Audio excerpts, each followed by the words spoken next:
In today's episode, Janet asks, what newsletter service, like aweber, activecampaign, mailchimp, whatever, has the best deliverability within Gmail? I'm having some nasty delivery issues. So here's the thing.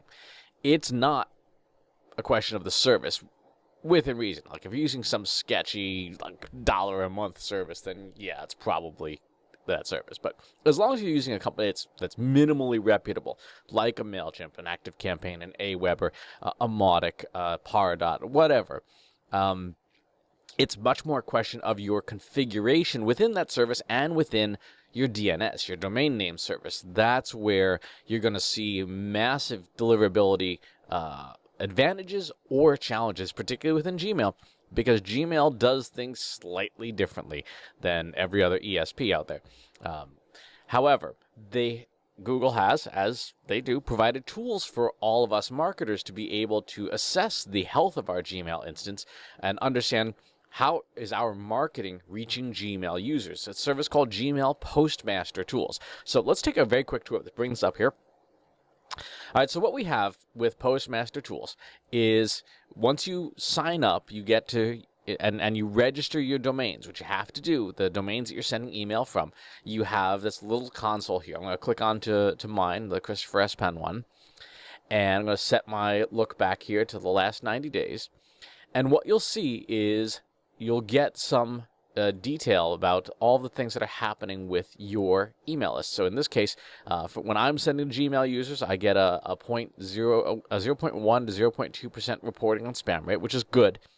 Anything under 5% is good. Anything under 1% is really good. And anything under 0.5% is really, really good. So you want to keep that nice and low. Anything that, for a lot of email service providers like Amazon, for example, you get dinged if your deliverability, if your spam rates go above, I think, 1% for more than a certain number of messages. You'll get a drop-down menu here that shows you all the different health metrics of your email marketing. So spam rate tells you the quality of your list. Like if people are hitting the spam button, your list quality is not very good, or you imported a whole bunch of stuff and you shouldn't have. IP reputation is the reputation of the service you're sending from. And so this you always want to be medium or high. If it's bad or low, then you should talk to your email service provider about like a dedicated IP that's fresh, that is only yours, run your own server or something like that, but you're sending from a bad box, essentially. That's something that the reputable service does matter. The domain reputation is your sending domain, your reputation as a domain. So again, you want this high or medium through over time. This is a lot of this is controlled by you. So what you're sending from your domain. So I send from like newsletter@christopherspenn.com. That's my domain. I also send autoresponder emails. Like if you fill out a form on my website, you get an email from that. One of the keys to the domain reputation is making sure that your domain is configured properly and you've got MX records in your DNS and things. There's fairly technical stuff on email deliverability. You want to make sure that is in place on your domain to ensure that essentially you are who you say you are and you're sending good stuff.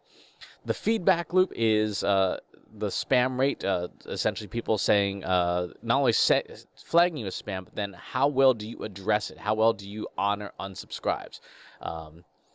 So we have here 0%. So essentially, you want this always to be 0%.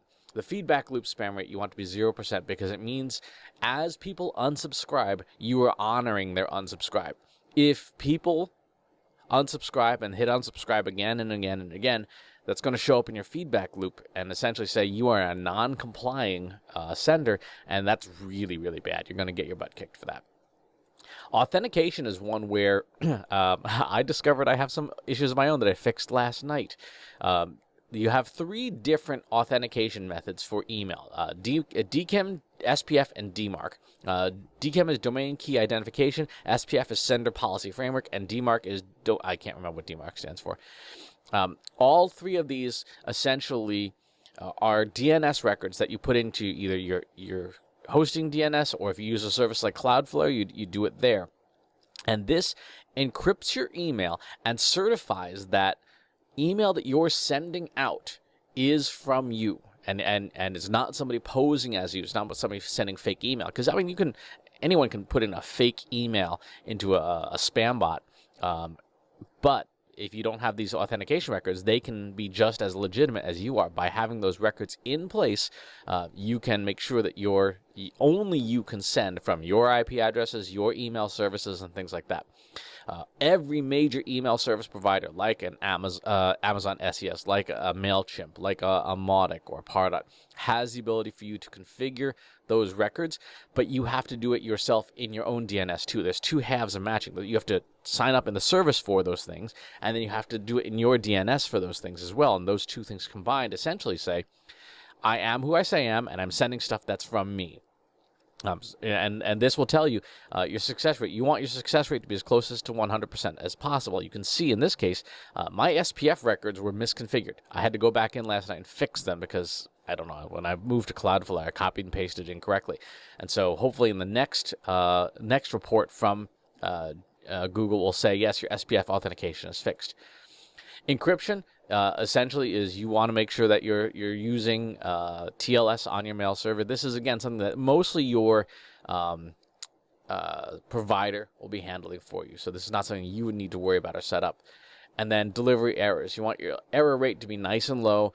This is essentially traffic that you're sending that gets rejected. So if you bought a crappy list, you bought a list from somewhere that you shouldn't have, you're going to have a lot of delivery errors. You want that to be super, super low. As close to 0% as possible.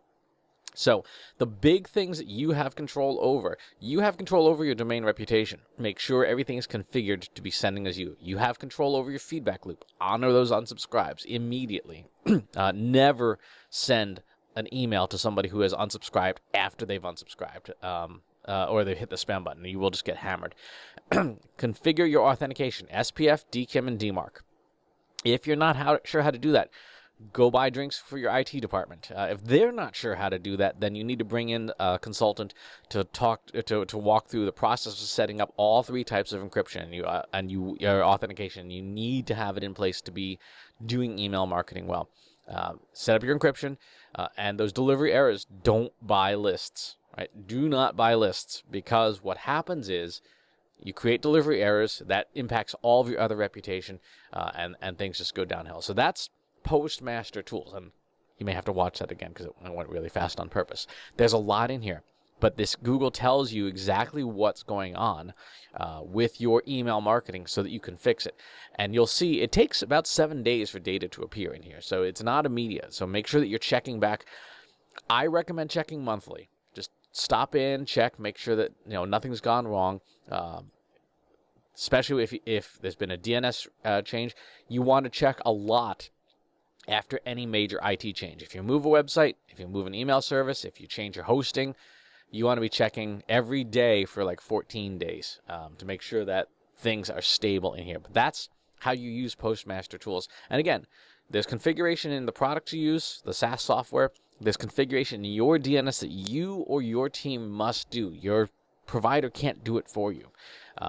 But that's how to get started. Great question, important question, super important if you're doing email marketing. You must have all this stuff right. As always, please leave comments in the comments below. Subscribe to the YouTube channel and to the newsletter. I'll talk to you soon. Want help solving your company's data, analytics, and digital marketing problems? Visit trustinsights.ai today and let us know how we can help you.